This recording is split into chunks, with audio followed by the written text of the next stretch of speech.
Bonjour à tous, bienvenue sur la chaîne Le Goût des Lames, la chaîne des amateurs de lames éclairées. Pourquoi éclairer? Parce qu'aujourd'hui, c'est un événement planétaire. Le couteau que je vous présente est une grosse nouveauté de chez O-Knife, qui est la marque de couteau de chez O-Light, qui est une marque de lampe, et les lampes servent en général à éclairer. C'est bon, vous voyez le rapport là? De qui il parle? Je sais pas. Bon, vous me saoulez là. Voici donc le O-Knife Fortitude, le premier couteau fixe middle size de la marque, et je vous le montre directement au milieu de quelques-uns de ses concurrents dans la même catégorie, le Mora Garberg, le SI4HM, le Tops Trail Seeker, le Kabar BK18 et le Bastinelli Silent Slim. J'ai choisi cela pour vous donner une bonne idée générale de la taille de ce couteau, et vous verrez, dans le genre, il est assez réussi. Tous les couteaux que vous voyez là ont fait l'objet d'une revue complète, je vous mettrai les liens dans la description sous la vidéo. Comme d'habitude, je commence par ses spécifications. Il fait une longueur totale de 23 cm, longueur de lame 10 cm 8, longueur de tranchant 10 cm 8, hauteur de lame 3 cm 4, épaisseur de lame 3 mm 8, longueur du manche 12 cm, épaisseur du manche 16 mm 5. La lame est en acier D2 de forme clip point avec émouture plate partielle et un coating couleur OD green, vert armé quoi. Le manche est en G10 bicolore. La construction est de type plate semelle. Son poids est de 202 grammes seul et 316 grammes avec son étui Kydex et l'attache de type Techlock fixée dessus. Il arrive dans une belle boîte blanche avec un patch en velcro, très sympa, son étui Kydex et son attache prêt à servir, une notice d'emploi, comme si on en avait besoin, et le couteau parfaitement protégé dans sa mousse avec un protège-pointe très utile. C'est de l'emballage à la O-Light, c'est toujours parfait. Les finitions de ce O-Knife sont exemplaires, tout est parfaitement assemblé, les plaquettes sont parfaitement alignées, la visserie disparaît bien dans le G10. Ce sont des Torx numéro 8, c'est assez classique sur les couteaux. D'ailleurs au passage, je fais une petite parenthèse, j'en profite pour vous donner un petit conseil, et je n'en donne pas souvent donc il faut en profiter, c'est d'acheter ce petit affûteur de poche Worksharp, qui est super pratique, super solide et qui est fourni avec 3 tailles de Torx, les plus répandues en coutellerie. C'est un petit outil indispensable à avoir absolument dans son sac, surtout quand on utilise souvent ces couteaux. Ça évite d'avoir 36 000 trucs pour les resserrer. J'avais fait une revue sur ce petit objet il y a quelques années, je vous la mettrai en description sous la vidéo, c'est vraiment un must. Fin de la parenthèse. Les plaquettes de manche bicolore sont contournées et plutôt bien dessinées. À l'arrière, on a un passant pour une dragonne, très bien placé pour une fois. Ça veut dire que le cordon ne viendra pas faire chier quand on se sert longtemps du couteau. La lame est très belle, sa forme clip point est classique, on est tout à fait dans l'esprit Bowie avec une pointe assez fine et un tranchant bien droit et régulier qui finit avec un ventre bien arrondi. On appelle ça le belly en langage branché youtubien. C'est un genre de lame très polyvalent qu'on trouve beaucoup sur les couteaux de chasse, couteaux tactiques, couteaux outdoor, etc., etc. Le dos de lame est légèrement creusé et il y a une petite rampe avec du jimping pour bien caler le pouce. L'émouture remonte jusqu'aux 2/3 de la lame, elle n'est pas trop fine et elle ne sera pas du tout fragile et parfaite pour faire des travaux un peu durs. D'autant que la prise en main de ce Fortitude est très bonne et c'est assez rare pour que je le dise. C'est un couteau sur lequel on pourra forcer longtemps sans avoir les ampoules plein la main. D'un côté de la lame, on a toujours ce logo un peu trop imposant, le nom de l'acier et de l'autre, le numéro et le nom du modèle. Alors cet acier c'est du D2 et j'entends déjà tout le monde dire « Ouais, encore du D2, berk !»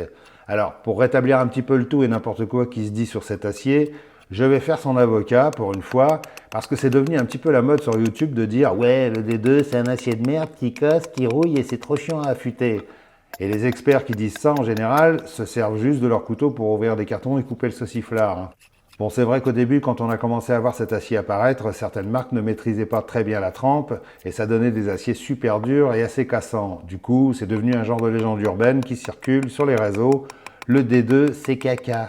Je vous rassure, on a eu les mêmes choses sur la US8, sur le 8CR13 MOV, le VG10, le 1075 et j'en passe. Évidemment, comme ça ne fait pas mouiller les aristocrates des aciers de YouTube, donc ils n'en disent pas du bien et c'est repris par tout le monde sans vérifier si cet acier vaut vraiment le coup ou pas. Moi, je raisonne d'une manière plus pragmatique. Je me dis, bon, les fabricants de couteaux ne sont quand même pas si cons que ça. Si leur acier D2 était si merdique, ils arrêteraient de le foutre partout et tout le temps, et même si c'est un acier économique. Parce que ce n'est pas leur intérêt immédiat de te vendre des couteaux pourris, parce que la conjoncture est mauvaise, que les aciers sont plus chers qu'avant, et que le plus simple, c'est de mettre des aciers bas de gamme, en pensant que les gens sont assez stupides pour acheter quand même. Donc on peut quand même espérer qu'ils ont une vision à long terme commercialement parlant. C'est un peu logique, non ? Et en plus, les aciers D2 de maintenant ne sont plus les mêmes qu'avant, hein. On peut aussi supposer que depuis que les Chinois ont envahi le marché des couteaux, ils ont quand même eu le temps de travailler sur la qualité de cet acier. Et très honnêtement, après avoir passé une après-midi dans la forêt sur mon terrain de jeu favori avec plein de bois à couper, je trouve que cet acier D2 assure carrément, hein. Et pourtant je ne l'ai pas ménagé, hein. J'ai passé plusieurs heures à filmer des coupes diverses. Je ne peux pas tout vous montrer, sinon la vidéo va durer 1 heure. Mais j'ai vraiment voulu voir comment il se comporte en usage bushcraft, comment résiste le tranchant, la pointe et le revêtement de lame. Et je dois avouer que je suis très agréablement surpris. La couleur tient super bien et le tranchant est resté rasoir après tout ça, hein. Le bilan est très positif et c'est dommage que je ne puisse pas tout vous montrer. Maintenant, pour être clair, je trouve que l'acier de ce couteau est assez bon, sa résistance est très correcte, son tranchant tient assez bien. C'est un couteau de outdoor, donc on peut quand même lui demander beaucoup, hein. Cependant, ce n'est pas de l'acier carbone 1095, qui est mon acier préféré, mais il s'en tire très bien dans les activités ludiques en forêt, hein, qu'on appelle vulgairement bushcraft. N'étant pas chasseur, à part la pantoufle quand c'est la saison, je ne pourrais pas vraiment dire s'il est bon en dépeçage de gibier, mais par contre, en dépeçage de méchants, il peut faire un excellent couteau de combat utilitaire à emmener avec soi sur le terrain. Sa prise en main est très fiable, on a les doigts bien protégés par une garde, pas très imposante, mais bien efficace, et surtout avec des arêtes pas trop aiguës qui font mal aux doigts. Je trouve ça très bien, d'autant que ce couteau est fourni avec un étui de qualité. Et alors là, pour être clair, pour leur premier fixe, O'Knife n'avait pas le droit de se planter sur l'étui, hein. Les Américains les auraient retoqués direct. Parce qu'à la rigueur, faire quelques erreurs de conception sur des couteaux pliants, ça peut passer, mais sur un fixe, EDC, tactique ou outdoor, l'étui est quand même vachement important, hein. Et là, je dois dire que O'Knife a pris la chose très au sérieux en dotant ce couteau d'un étui Kydex de bonne qualité. Il est bien épais, bien rigide, avec très peu de jeu, un tout petit peu, mais c'est vraiment super léger, et une excellente rétention qui permettra de porter le couteau la tête en bas, ou plutôt le manche en bas, et courir, ramper et sauter sans risque de le paumer, hein, ce qui est quand même important. La fixation de type Tech-Lock est de bonne qualité, ça ressemble beaucoup à la marque Dot, qui est le concurrent principal de Blade Tech, l'inventeur des Tech-Lock. Je ne pense pas que ce soit la marque Dot, mais si je compare, la qualité a l'air aussi bonne, avec ce fameux système de verrouillage par bouton poussoir, avec une sécurité qui l'empêche de s'ouvrir. C'est du super fiable.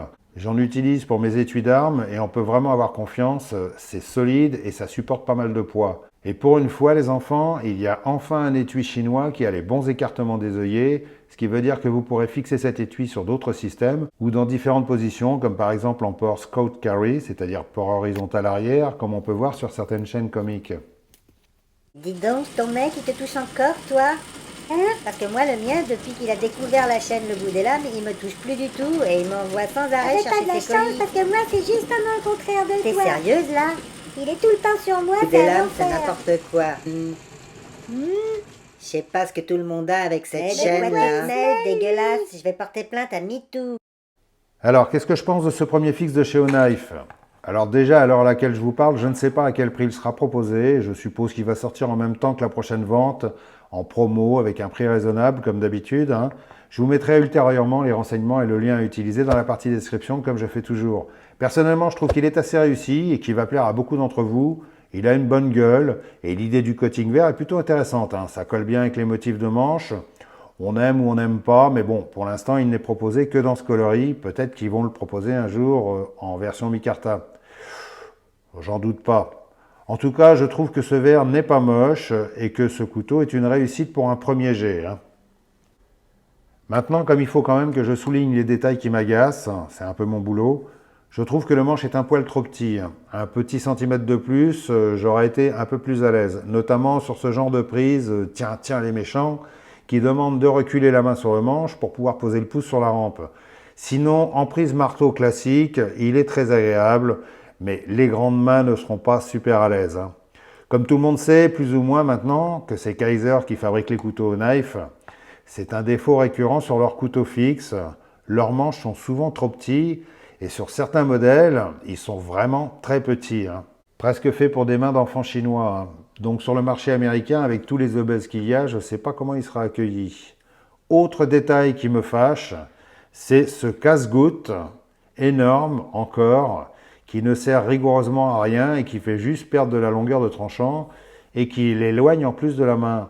Et si je compare ce Fortitude avec le Ka-Bar BK18 Harpoon et le Tops Trail Seeker, on voit bien à quel point c'est dommage de perdre 5 mm juste pour... pourquoi d'ailleurs, hein? Pour le style sans doute. Mais sinon, on voit bien qu'on peut très bien faire des casse-gouttes minuscules sans que ce soit gênant, hein. Voilà, ce sont les deux seuls aspects qui me dérangent, sinon ce couteau est assez sympa et je pense qu'il peut convenir à un maximum de gens qui cherchent un bon couteau solide et pratique avec une bonne lame de 11 cm, qui est la taille la plus adaptée à tous les usages outdoor, tactique, chasse, camping, survie au fond du jardin de pépé, etc., etc. Et avec un très bon étui en kydex et une super fixation. Voilà, je vous remercie d'avoir regardé cette vidéo. J'espère que cette revue vous a intéressé. Si c'est le cas, mettez le petit pouce qui fait du bien. Une lame fixe sympa de chez Oknife, c'est quand même un événement et ça méritait une petite revue spécifique. Donc donnez-moi votre avis sur ce couteau, je suis curieux de le connaître. À suivre, il va y avoir une vidéo consacrée aux nouveautés Olight d'Halloween, hein, avec plein de lampes et encore plein de belles promos. Les nouveautés sont assez nombreuses, hein. Il y en a des très spéciales quand même, hein. Donc ne vous éloignez pas parce qu'il y aura sans doute aussi des choses à gagner. En attendant, mettez le pouce, comme je l'ai dit, abonnez-vous, partagez cette vidéo autour de vous. Et si vous souhaitez aider la chaîne, allez jeter un coup d'œil en dessous dans la partie description, tout y est. Sinon, soyez fluides et restez bien affûtés. Salut!